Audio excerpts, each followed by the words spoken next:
What's good, Josh? I'm Kyle. Welcome back to my channel. Make sure you leave a like, comment, subscribe. I'm trying to get down subscribers, so help me out there. Like, comment, subscribe, all that, so you know what to do.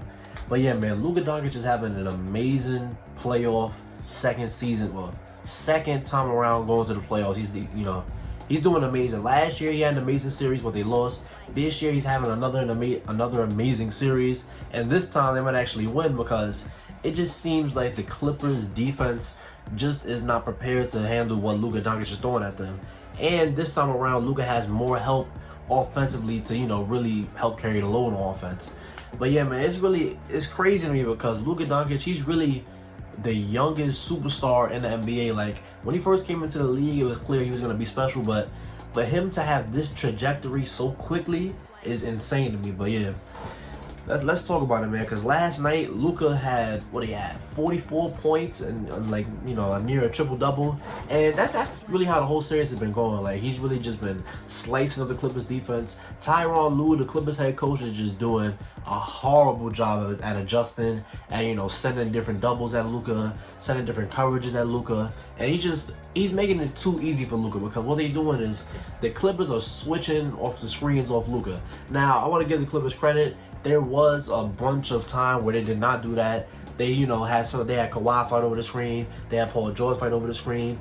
They took Pat Bev out of the rotation because he's too little to guard Luka. They started playing Zubac, the center. They started playing him less minutes because he can't really guard Luka, and he's not, he's hurting the spacing over there.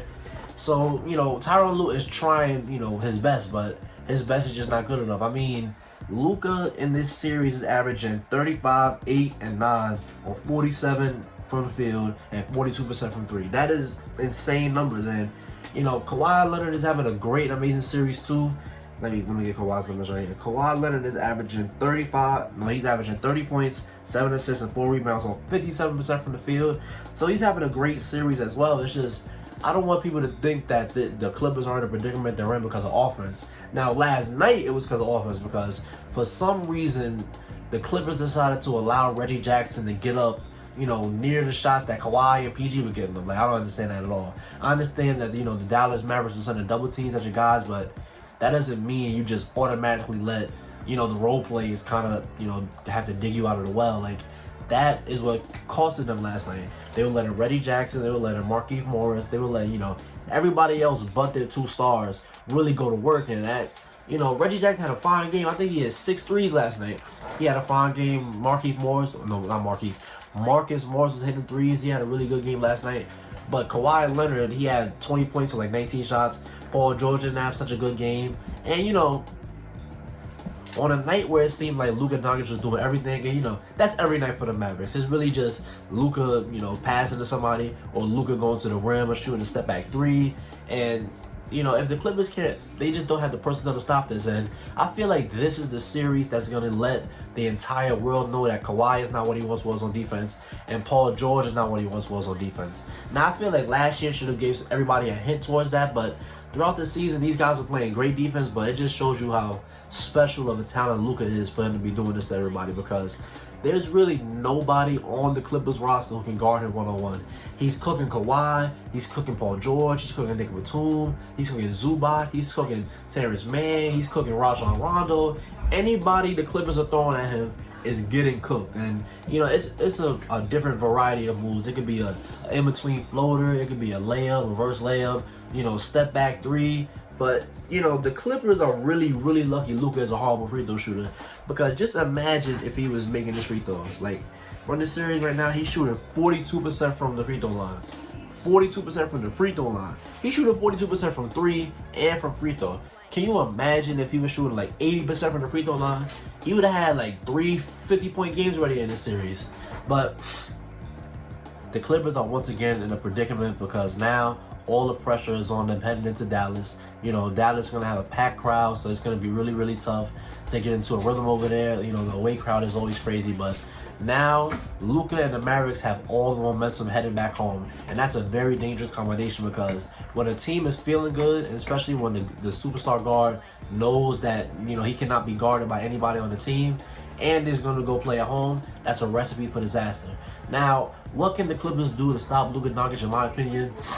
what they have to do is just, you really cannot switch anything. You can hedge, so you can have the person who's getting the screen, you know, no. Yeah, you can have the person who's getting the screen come around the screen and, you know, just guard him for a little second, like pretend to guard him. But what you need to do is not allow Kawhi and PG to just willingly switch off of Luka, because that's when they've gotten burned a lot. And also, I feel like Marcus Morris is, you know, doing a solid job on Luka. There was some possessions last night where he was really just guarding him really well. But I probably attribute that to Luka being tired, because he's doing everything for the Dallas Mavericks offense. Anything that the Dallas Mavericks do on offense comes from Luka. Nobody's really creating for themselves unless he's out of the game, really. But yeah, man, Marcus Morris, you know, Kawhi Leonard and Paul George, do not allow them to switch. Do not let Reggie Jackson be switched onto Luka Doncic. Do not let Nick Batum. Nick Batum is way too slow. Reggie Jackson is too slow and too little. And another thing, you cannot play drop coverage against Luka Doncic, because I swear it was like at least 12 times last night. Luka would, you know, Luka would get a screen set. He goes to the middle. He gets the guy on his back. He crab dribbles him into a floater.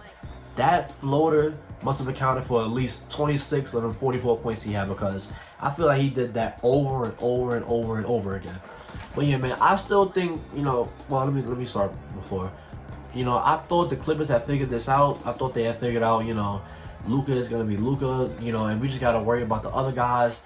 Let the star do what he's going to do, but as long as the other guys don't come along for the ride, we can win the game because we're playing good on offense. But in this game, neither Kawhi nor Paul George had a good offensive game, so that opened up the opportunity for Luka and Tim Hardaway Jr., who's having an amazing series, by the way.